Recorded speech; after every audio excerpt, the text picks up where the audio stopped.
شروع اللہ کا نام لے کر جو بڑا مہربان نہایت رحم والا ہے۔ شیطان تو یہ چاہتا ہے کہ شراب اور جوئے کے سبب تمہارے آپس میں دشمنی اور رنجش ڈلوا دے اور تمہیں اللہ کی یاد سے اور نماز سے روک دے۔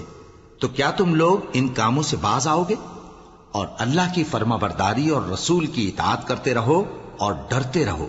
اب اگر منہ پھیرو گے تو جان رکھو کہ ہمارے پیغمبر کے ذمے تو صرف پیغام کا کھول کر پہنچا دینا ہے۔ جو لوگ ایمان لائے اور نیک عمل کرتے رہے ان پر ان چیزوں کا کچھ گناہ نہیں جو وہ کھا چکے، جبکہ انہوں نے پرہیز کیا اور ایمان لائے اور نیک کام کیا، پھر پرہیز کیا اور ایمان لائے، پھر پرہیز کیا اور نیکوکاری کی، اور اللہ نیکوکاروں کو دوست رکھتا ہے۔ مومنوں،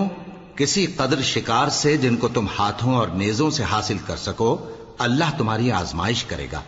یعنی حالت احرام میں شکار کی ممانعت سے، تاکہ معلوم کرے کہ اس سے غائبانہ کون ڈرتا ہے۔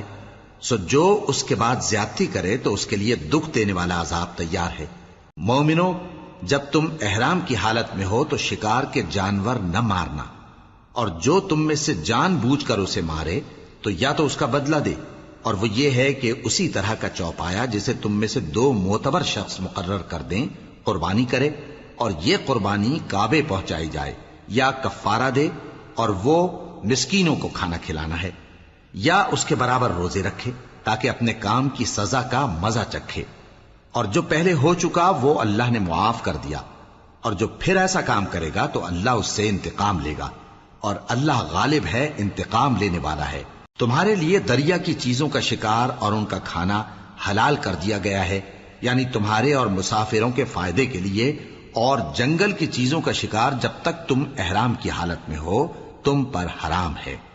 اور اللہ سے جس کے پاس تم سب جمع کیے جاؤ گے ڈرتے رہو۔ اللہ نے عزت کے گھر یعنی کعبے کو لوگوں کے لیے موجب قیام بنایا ہے،